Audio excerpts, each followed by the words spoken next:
lo primero que quiero que compartamos es de dónde viene este tema de la cena, eso dónde se originó, por qué. Y esto nos remonta a la historia del pueblo de Israel saliendo de Egipto, nos remonta a una orden que dio el Señor a Moisés y a su pueblo de celebrar la Pascua, ¿correcto? La Pascua, que tenía que ver con la manera como Dios, de forma sobrenatural, poderosa, sacó a su pueblo de la esclavitud. Y para ello el Señor dio unas especificaciones, algo muy concreto, que es de donde se deriva la celebración de la Pascua. Éxodo capítulo 12. En primer lugar, el versículo 3, Éxodo 12, versículo 3, que dice lo siguiente, por favor conmigo. Hablad a toda la congregación de Israel diciendo, el 10 de este mes, tómese cada uno un cordero, según las familias de los padres, un cordero por familia. Bueno, entonces el Señor ordena que cada familia debía tomar un cordero que debería tener ciertas características, que no fuera ni cojo, ni ciego, que no tuviera ninguna, anomalía. Tenía que ser un cordero totalmente sano, limpio, ¿ok? ¿Y qué se haría con este cordero? Vamos a continuar. Por favor, vamos al versículo 7, por favor, versículo 7. Leamos todo, dice, y tomarás de la sangre del cordero, ¿correcto? Y la pondrán en los dos postas y en el dintel de las casas en que la han de comer.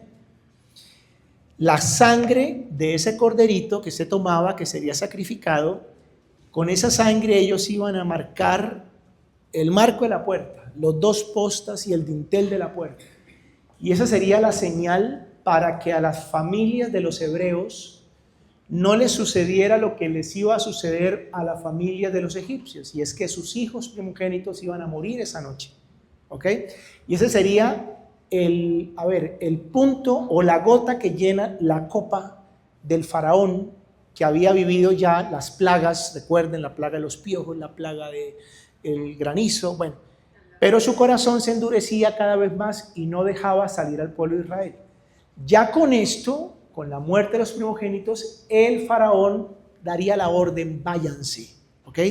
Pero los hebreos, repito, serían guardados por esta señal, la sangre del cordero puesta en los postas y en el dintel de la puerta de sus casas. Continuemos. Y dice el versículo 13 del mismo capítulo 12, dice así, y la sangre os será por señal en las casas donde vosotros estéis, y veré la sangre y pasaré de vosotros, y no habrá en vosotros plaga de mortandad cuando hiera la tierra de Egipto. Muy bien, esto nos dice la Biblia respecto de el cordero que el Señor ordena sacrificar aquella noche para la salida del pueblo de Israel de la esclavitud en Egipto. 430 años estuvieron esclavos y ahora salían. Pero no solamente Dios dio orden acerca de un cordero, Dios también dio orden acerca de un pan que ellos debían preparar. En la antigüedad ellos mismos preparaban el pan en la casa, no se iba a la panadería, no había pastelería, el pan lo preparaban en la casa, como quien frita un huevo, ellos hacían el pan. Y el pan desde esa época se usaba para que creciera la levadura, ¿ok? Hoy también. Solo que el Señor ordena que ese pan que iban a preparar esa noche en particular no tendría levadura. Vamos a leerlo ahí mismo, en el mismo capítulo, pero por favor, en el versículo 8 dice lo siguiente, y aquella noche comerán la carne asada al fuego y panes sin levadura, con hierbas amargas la comerán. Bueno, habla también de unas hierbas amargas. Y luego dice el versículo 11, que es muy importante entenderlo, dice lo siguiente, y lo comeréis así, ceñidos vuestros lomos, vuestro calzado en vuestros pies y vuestro bordón en vuestra mano, y lo comeréis apresuradamente, es la Pascua de Jehová. Entonces ellos comerían la carne del cordero asada en fuego, comerían el pan sin levadura, unas hierbas amargas, y la comerían como quien va saliendo, ¿sí? Como quien va saliendo, vestidos, ceñidos los lomos, o sea, con la correa puesta, con el bordón, el palo en la mano, y había que comer, con la otra mano comer rápidamente, porque ya se venía la mortandad sobre el pueblo de Egipto, ¿correcto? Y entonces dice el Señor, literalmente es la Pascua. Cuando uno va a la traducción original del hebreo, la palabra que utiliza es la palabra Pesaj. Pesaj. ¿Qué significa? Rápido, pasar rápido, era rápido. Y ahí se origina una fiesta que luego el Señor instituye, de lo cual hablé hace como 20 días, tal vez 3 semanas que hablamos de la Pascua. El Señor instituye esa fiesta para que a partir de ahí, de esa noche, y por la posteridad, al punto de que hoy se celebra, y por estos días justamente se celebra en Israel la fiesta de la Pascua, el pueblo recordara cómo Dios los sacó de Egipto y los sacó de la esclavitud. ¿Ok? Eso haciendo alusión a la historia del por qué la Pascua. Pero bueno, ¿qué tiene que ver eso con la última cena? ¿Y qué tiene que ver eso con Jesús? Vámonos al Evangelio de San Lucas, por favor. Dejemos atrás el Antiguo Testamento y vámonos a Lucas. La semana pasada, en nuestro tema que abordamos acerca de la entrada gloriosa o triunfal de Jesús a Jerusalén, hablamos de cómo el Señor en la entrada de la ciudad mandó a 2 de sus discípulos a que buscaran el lugar donde Él iba a celebrar una cena. ¿Lo recuerdan? Hablamos de eso. Y la cena que Él iba a celebrar era la Pascua. La Pascua que había sido ordenada por Dios en el libro del Éxodo, a lo cual hicimos alusión hace un momento. Esa era la cena que el Señor iba a celebrar. No era una comida cualquiera, no era una cena social. Es que ya me voy a despedir y voy a invitarlos a comer. No, ellos fueron a celebrar la Pascua, donde había un cordero, donde había un pan sin levadura, donde habían unas hierbas amargas, como hasta hoy sucede. ¿Ok? Había vino, por favor, claro, se me olvidaba ese fino ingrediente.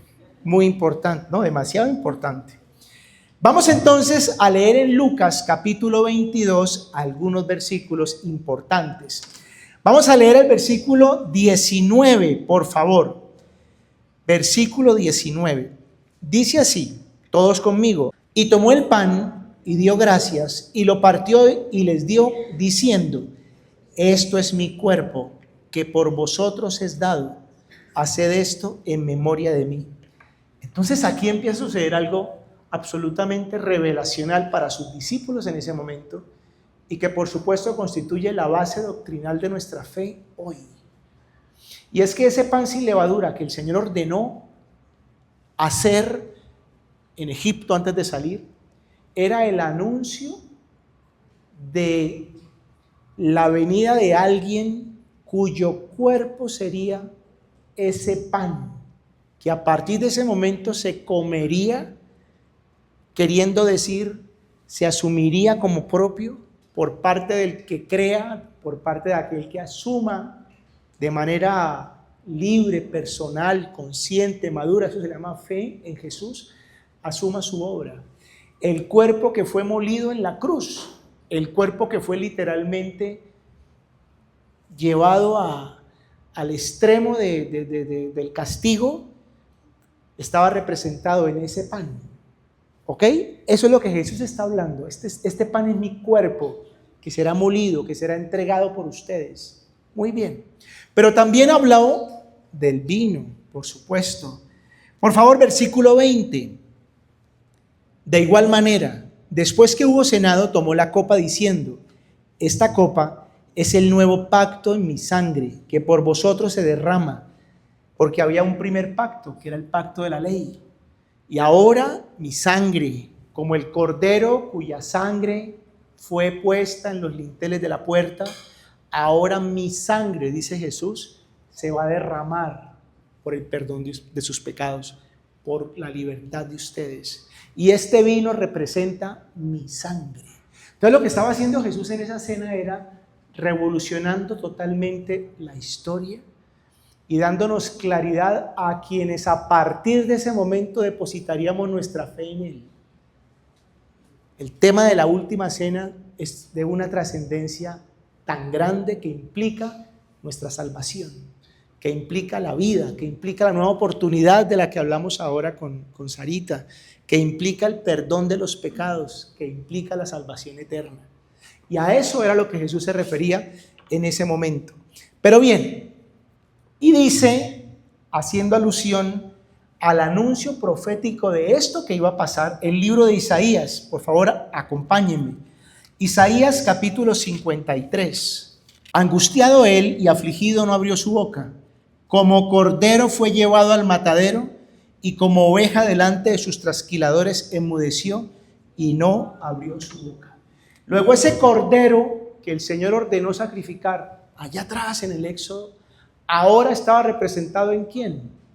En Jesús, que como cordero fue llevado al matadero, que no abrió su boca, que hubiera podido decir no, no es justo, yo no voy a permitir que esto pase.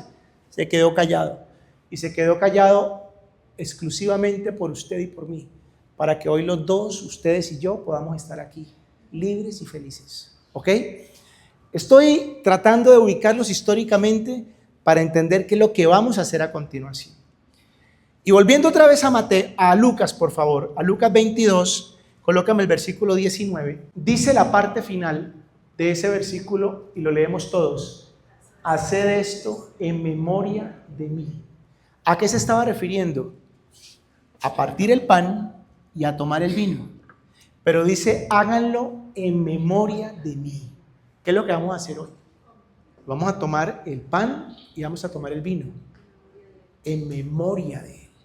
Pero no en la memoria del muerto que recordamos, a la memoria de mi tía, no, a la memoria del que está vivo. Y lo hacemos recordando su obra en la cruz. Esa es la trascendencia que tiene lo que hoy vamos a hacer. Haced esto en memoria de mí. Ahora, ¿qué implica hacerlo en memoria de él? Volvamos a Isaías 53, por favor. Versículos 4 y 5. Ciertamente llevó él nuestras enfermedades y sufrió nuestros dolores. Y nosotros le tuvimos por azotado, por herido de Dios y abatido.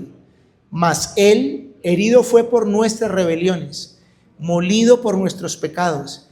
El castigo de nuestra paz fue sobre él, y por su llaga fuimos nosotros curados. Y aquí es donde esto cobra un sentido real para nosotros. Por eso le pedí el favor a Sarita que contara su testimonio. Pero aquí sentados puedo señalar por lo menos 10 testimonios. Y creo que muchos más, de los que yo soy testigo, de la obra de Cristo,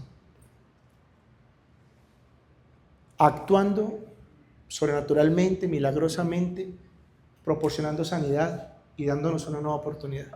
¿Cómo me alegra que hoy esté aquí Sandrita? Sandrita tuvo un tumor cerebral en un momento muy complicado de la vida de ellos. Y yo la veo hoy y al leer eso tengo que decir, Dios, tú llevaste a la cruz su enfermedad y le diste una nueva oportunidad a ella, a su esposo y a sus hijos. Y eso quiero que ustedes lo entiendan. El castigo de nuestra paz fue sobre él. ¿Sabe qué significa? Que cada vez que nosotros perdemos la paz, lo hacemos porque queremos volver a pagar una cuenta. Como si usted va a un restaurante y usted va a pagar la cuenta y le dicen, Señor, ya pagaron. El Señor que está allá pagó. No, yo quiero pagar de nuevo. Pero Señor, ya le pagaron. O sea, Señor, y el tipo allá le hace, y usted se enoja. No, es que yo quiero pagar. ¿Mi plata no vale o qué? Y así nos vemos nosotros cuando no entendemos que el castigo de nuestra paz fue sobre él. Ahora, ¿eso significa que no tengamos derecho porque somos humanos a angustiarnos? Claro, somos humanos. Yo también me angustio, por supuesto. Pero lo que no tengo derecho es a quedarme en la angustia como si no hubiera salida, como si no hubiera un mañana, como si no hubiera una oportunidad, como si yo estuviera perdido, porque eso significa no recordar la obra de Cristo en la cruz. Claro que yo sufro, claro que sí, pero inmediatamente me acuerdo de la obra de Cristo y digo, Dios mío, tú fuiste por mi paz. Entonces me voy a sentar, voy a respirar, voy a leer la Biblia, voy a poner una cancioncita de alabanza, me voy a levantar y voy a seguir adelante luchando, seguro de que voy a ver tu gloria, porque para eso fuiste tú a la cruz. Yo quiero que ustedes entiendan eso. Entonces, cuando Él dice, hagan esto en memoria de mí, significa, tomen el pan, tomen el vino, pero recordando que yo fui a la cruz por su enfermedad. Yo fui a la cruz por su paz. Yo fui a la cruz por su pecado. La culpa. Todos tenemos culpas. Todos tenemos el azote de la culpa por alguna equivocación que tenemos. Claro. Pero recordar la obra de Cristo en la cruz, ¿qué significa? Yo pagué tu culpa. Yo pagué tu culpa y tú tienes derecho. No te he quitado la vida. Tienes derecho a volverte a levantar.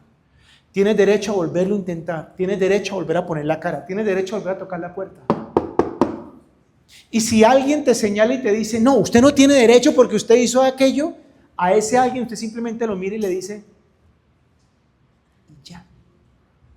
Porque el que verdaderamente lo puede juzgar, que es Jesús, le dice a usted lo que le dijo a la mujer sorprendida en el acto de adulterio: ni yo te condeno, ni yo te condeno, vete y no peques más. Ni yo te condeno, vete y ten una nueva oportunidad y aprovéchala. Porque lo que yo sí tengo que hacer es aprovechar mi nueva oportunidad.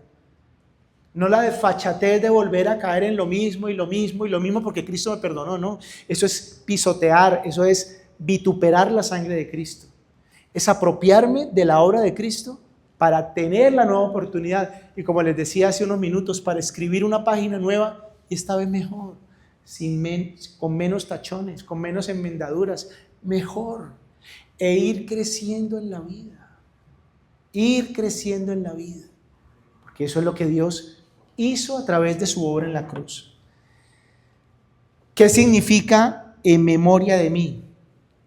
Primera de Corintios 5, por favor. Vámonos al Nuevo Testamento. Limpiaos pues de la vieja levadura, para que seáis nueva masa, sin levadura como sois, porque nuestra Pascua, que es Cristo, ya fue sacrificada por nosotros. Así que celebremos la fiesta, no con la vieja levadura, ni con la levadura de malicia y de maldad, sino con panes sin levadura, de sinceridad y de verdad. ¿Qué significa hacerlo en memoria de Él? Significa que yo como el pan, tomo el vino y soy consciente de que ahora las cosas tengo que hacerlas bien, que yo tengo que cambiar. Y de verdad, yo les quiero decir con todo el corazón, aunque no somos perfectos, porque no lo somos, nosotros no somos perfectos, pero sí podemos mejorar, sí podemos mejorar. Anoche tuve una cita con una parejita joven, están celebrando 2 años de casados, y como todas las parejas jóvenes que están celebrando 2 años de casados, pelean cada 8 días. Y entonces yo les decía, miren, que ustedes van a dejar de pelear, eso no va a pasar.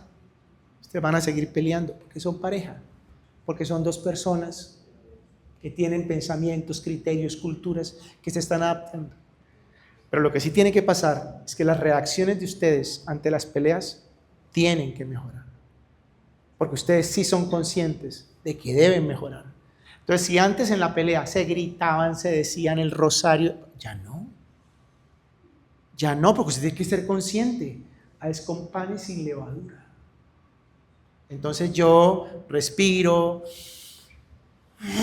amarro un perro rabioso que tengo llamado el ego, le pongo el bozal al ego y le digo, shh. A ver, mamita, venga, vamos a ponernos en paz. Vamos a ponernos en paz. Vamos a ponernos en paz. Y usted por dentro, no me dejaré tentar, no me dejaré tentar, no me dejaré tentar. Y al contrario también, claro. Cuando tome el pan y tome la sangre, acuérdese de eso. Yo tengo que cambiar. Mi vida tiene que ser mejor. Yo no puedo seguir siendo la misma persona. Es a eso que se refiere. Yo no puedo seguir siendo el mismo atarbán, el mismo vulgar, el mismo depresible, el mismo chismoso. No puedo seguir siendo el mismo. Yo tengo que cambiar, tengo que mejorar, porque Cristo fue a la cruz para que yo pudiera hacerlo. Eso significa hacerlo en memoria de mí. Muy bien. Ahora, ¿cuál es el sello? Abogado, ¿qué significa el sello de un documento, Salo? ¿Qué implica el sello? Usted va a la notaría, lleva el documento y entonces allá le ponen un sello con una cosa y la firma el notario. Ese documento sin ese sello, ¿qué validez tiene? No vale porque no está verificado. Correcto. El sello da fe de que es así, ¿correcto? El sello significa esto es auténtico. Por eso se llama ese proceso autenticación de un documento. ¿Cuál es la autenticación? ¿Cuál es el sello de la obra de Cristo en la cruz? La resurrección. Cristo se levantó de entre los muertos. El domingo en la mañana, cuando fueron las mujeres a ver la tumba, la encontraron vacía. Se asustaron porque pensaron que se habían robado el cuerpo. Y el ángel les dice, por favor, ¿a quién buscáis? ¿A Jesús? Él no está aquí. No lo busquéis entre los muertos. Él va delante de vosotros a Galilea, como os había dicho. Porque Él resucitó. Y ese es nuestro sello, esa es nuestra garantía. ¿Por qué estamos aquí? ¿Por qué le cantamos al Señor? ¿Por qué decimos que podemos cambiar? ¿Por qué decimos que podemos ser felices? Porque Cristo resucitó. De lo contrario estaríamos con un documento que no vale nada, portando un documento en la mano que no tiene ninguna validez. Pobrecitos, dice San Pablo. Jesús resucitó y esa es la garantía, ese es el sello que nosotros tenemos de la obra que Él hizo en la cruz. Por favor, Primera de Corintios 15, versículos 17 al 20, por favor. Y si Cristo no resucitó, vuestra fe es vana, aún estáis en vuestros pecados. Entonces también los que durmieron en Cristo perecieron. Si en esta vida solamente esperamos en Cristo, somos los más dignos de conmiseración de todos los hombres. Si Cristo no resucitó, ¿correcto? Y dice el 20, mas ahora Cristo, ¿qué? Ha resucitado de los muertos, primicia de los que durmieron, es hecho. Cristo resucitó.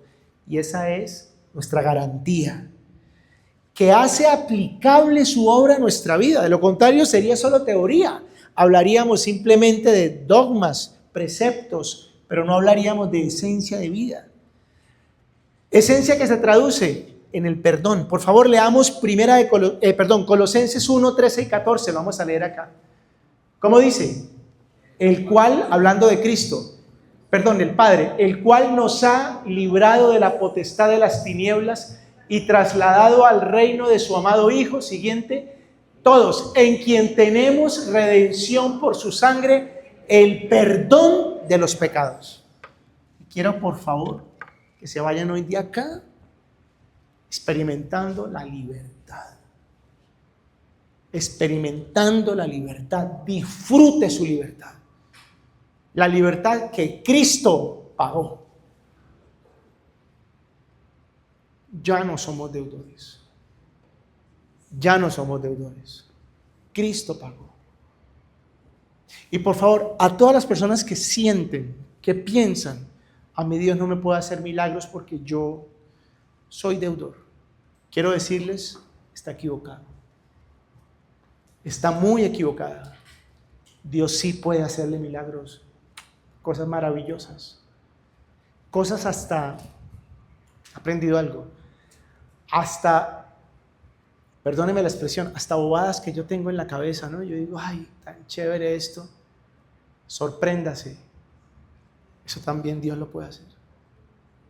Eso también Dios lo puede hacer. He disfrutado estos días de mis hijos. No se imaginan cuánto. No se imaginan cuánto. Papá, tan rico este queso. ¿Quiere más? Sí. Tráigale más. Entonces yo pienso en el Señor. Señor, tan rico esto. ¿Quiere más? Yo le traigo. Sí, papá. Y el Señor me da. Pero si usted empieza, ¿quién se pudiera comer ese queso? Pero uno que va a poder, yo no puedo. Yo no soy digno de eso. ¿Quién pierde? Y Cristo con la que nevera llena de queso. Con la nevera llena de queso.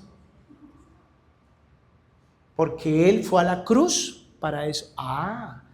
Que nos toca camellar y nos toca luchar y nos toca, claro, pues obvio, ¿qué quería? Pero el queso Dios lo da. Téngalo por seguro. Dios lo va a bendecir. ¿De qué manera se aplica? Segunda de Corintios 5:17, que quizás es de los versículos que más me apasiona en la Biblia, porque este versículo me lleva a estar de rodillas delante de Dios, a darle gracias. ¿Qué dice? De modo que si alguno está en Cristo, nueva criatura es. Las cosas viejas pasaron. He aquí todas son hechas nuevas. Las cosas viejas pasaron. Deje el pasado donde debe estar el pasado.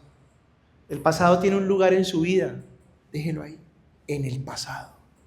Alguna vez hablamos aquí del pasado y yo les dije, el pasado sirve para una experiencia que fue necesaria, que fue importante, claro. El pasado sirve para recordar de dónde me trajo el Señor, claro.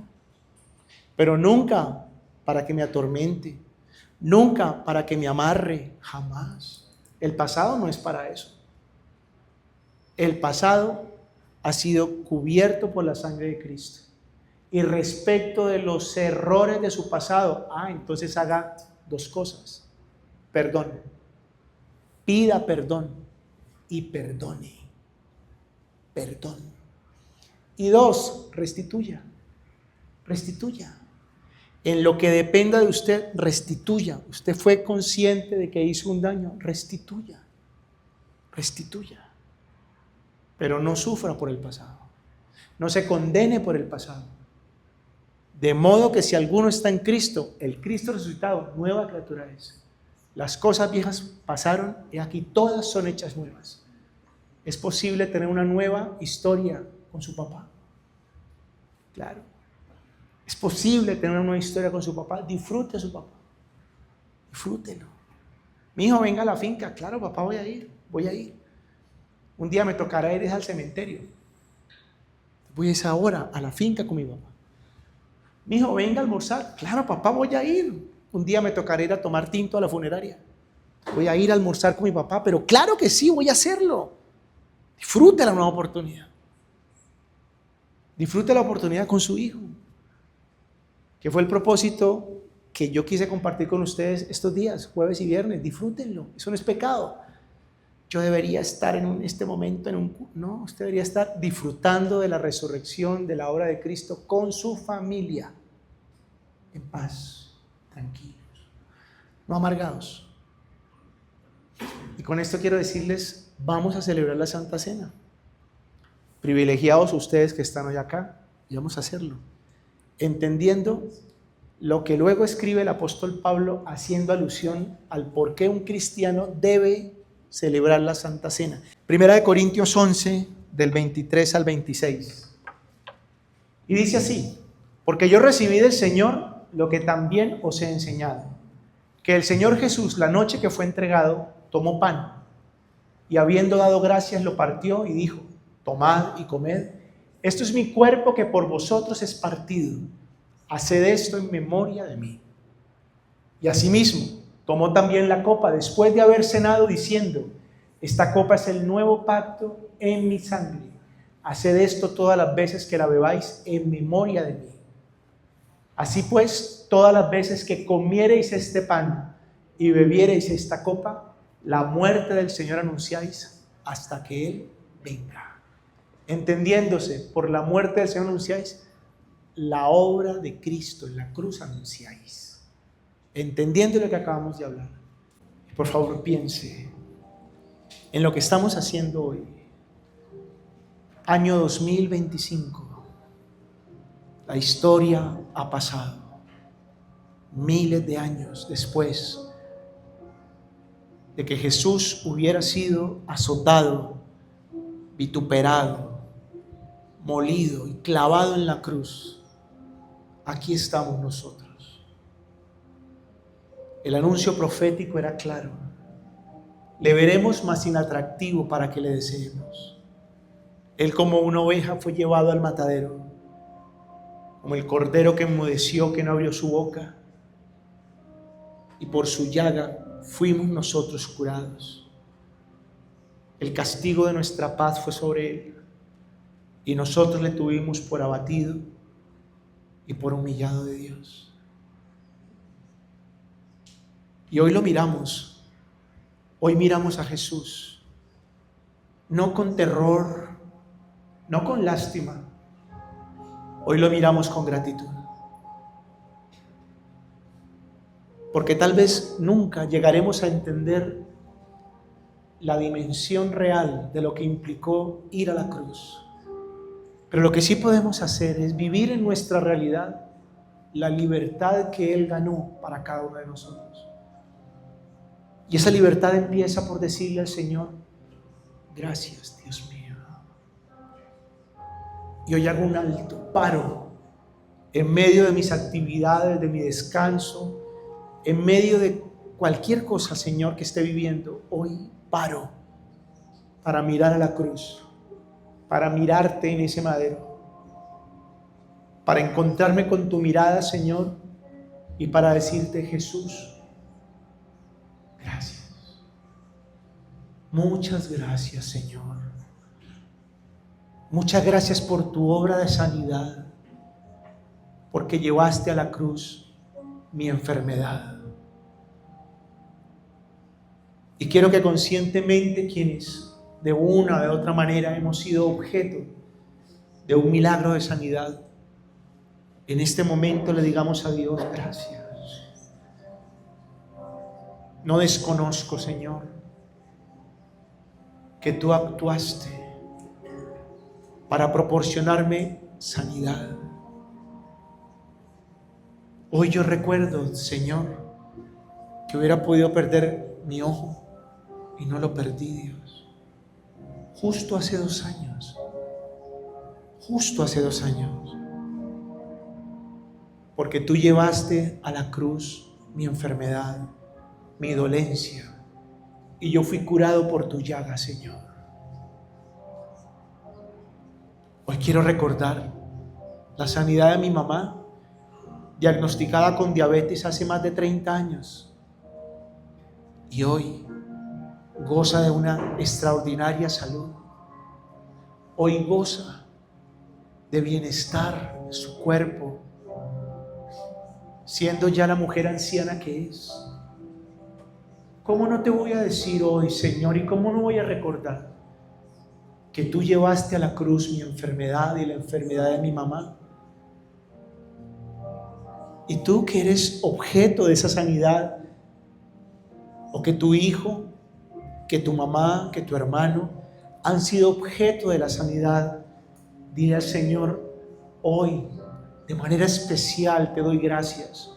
Hoy quiero hacer memoria de ti, memoria de tu obra en la cruz, y quiero agradecerte, Señor. Hace más o menos 15 años hacía yo una oración por mi hija, ovario poliquístico. Tenía un desorden metabólico terrible. Estaba en el río Jordán, en Israel. Y aquel día le dije: Señor, tú lo puedes todo. Tú fuiste a la cruz por la sanidad de mi hija, Señor. Te pido que la sanes, Dios. Y hoy me dejaste verla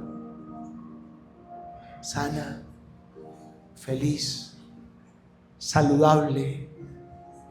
¿Cómo no voy a reconocer, Señor, tu milagro? ¿Y cómo no voy a recordar tu obra en la cruz? Si es que tú llevaste a la cruz mi enfermedad y la enfermedad de mi hija, la enfermedad de mi mamá, ¿cómo no voy a recordarlo hoy y a decirte gracias, Dios mío?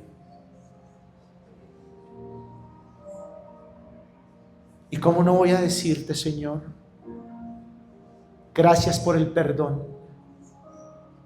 Porque yo era deudor y no tenía cómo pagar mi deuda, Señor. No había bueno ni uno en la tierra, dice tu palabra. No tenía argumentos ni material suficiente para pagar la deuda, Señor. No lo tenía. Y tú me miraste, siendo yo deudor y pecador, y no te avergonzaste. Me miraste abriste tu boca y me dijiste: ni yo te condeno. Yo no te voy a condenar. Yo soy el que justifico, no el que condena. Solo que levántate, vete y no peques más.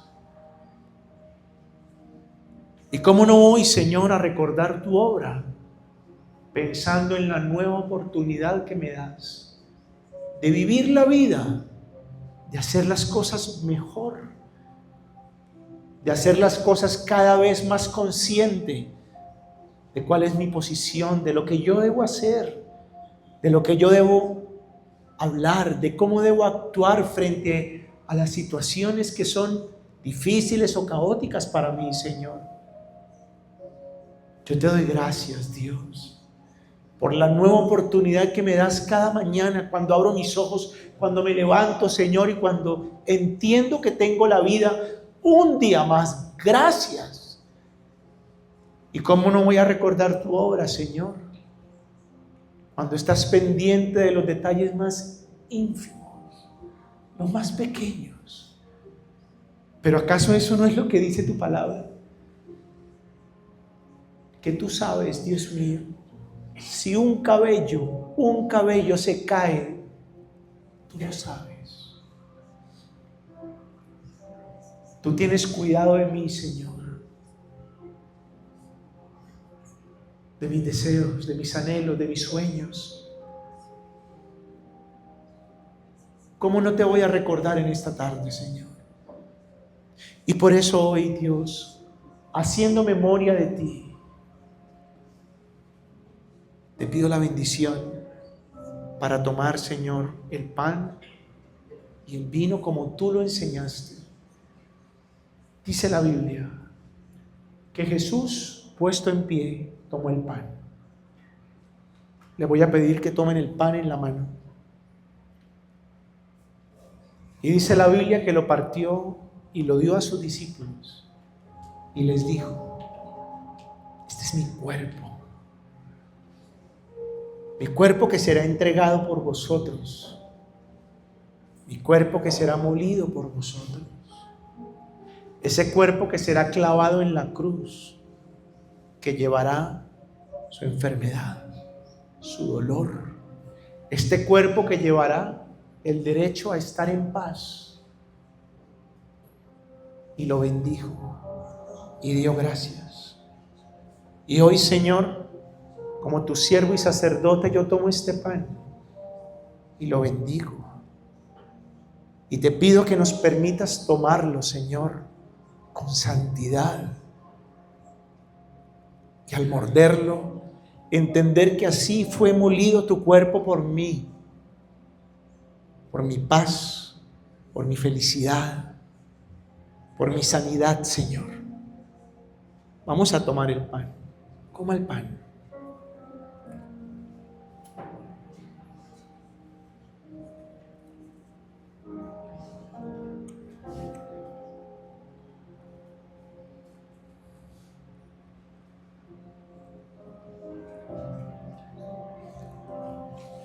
De la misma manera, dice la Biblia, que concluida la cena tomó el vino y dando gracias lo bendijo, diciendo: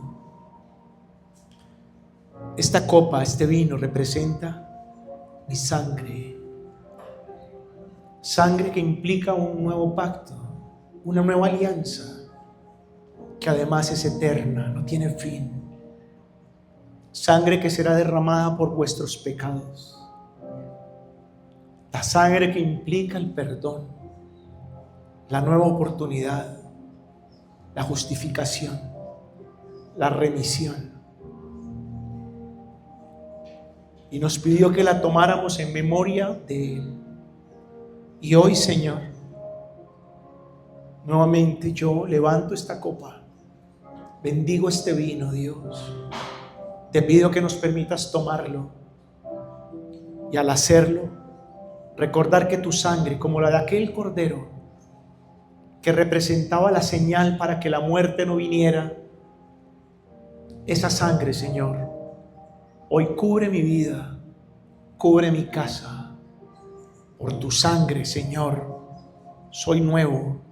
Tengo una nueva oportunidad.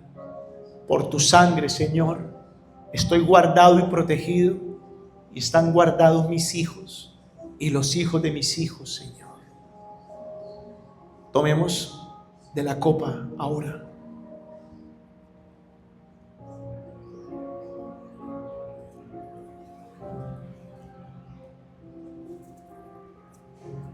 Y ahora dile, Señor, ahora quiero abrirme paso a una nueva etapa de mi vida. A una etapa en la que aprenda a ser más feliz. A ser más feliz con lo que tengo, con lo que soy, con las personas que tengo a mi lado, Dios. Porque entiendo, Padre, que vivir irreconciliados, que vivir en enemistad,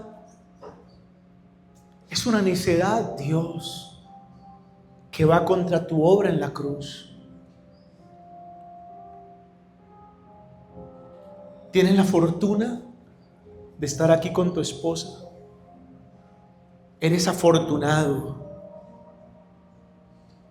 Acércate. Por favor, abrázala.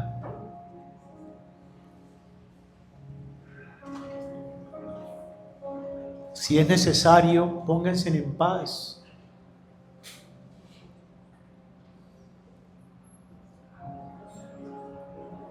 Y aprovecha esta oportunidad que tiene.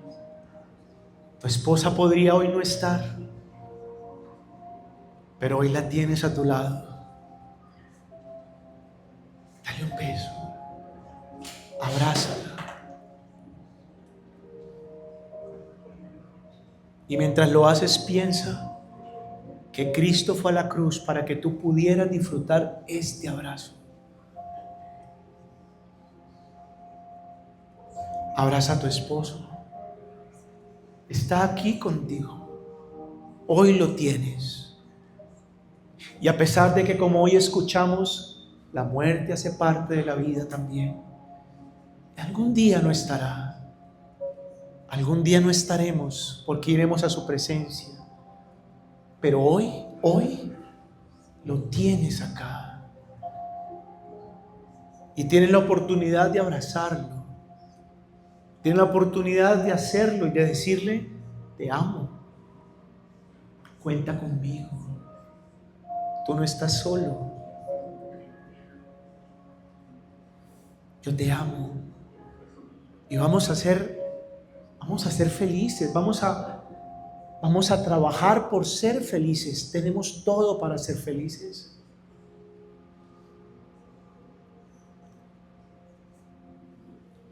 Tienes la fortuna de contar con tu mamá aquí. Qué afortunado eres. Qué afortunada eres. Ve, abrázala. Abraza a tu papá si está aquí. Qué afortunada eres, hija, que tienes a tu papá con vida en este momento. Dale un abrazo y dile: papá, no sé cuántos años más te voy a tener conmigo, pero papá, mientras estemos cerca, mientras estés a mi lado, te quiero amar, te quiero aprovechar. Perdona mis necedades, perdona mis errores, perdóname. Quiero hacerte feliz. Y quiero aprovechar este momento para decirte: gracias, papá. Vamos, háganlo. Gracias, papá. Gracias, papá, por tus luchas. Gracias, papá, por tus aciertos y también por tus desaciertos. Todo me ha enseñado. Todo ha sido útil en esta carrera de mi vida, papá. Yo solo sé que te tengo.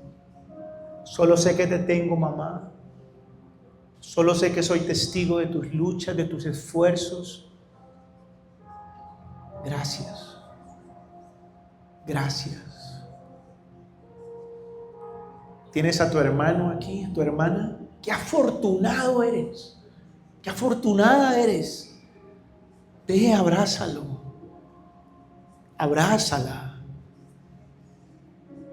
y dile: hermano, hermanita, te quiero, te amo.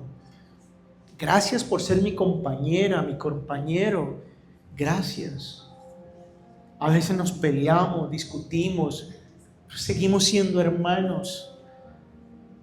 Quiero decirte que te amo y quiero aprovechar la oportunidad que Dios me da de poder estar contigo y edificar la vida y disfrutar de la vida que tenemos.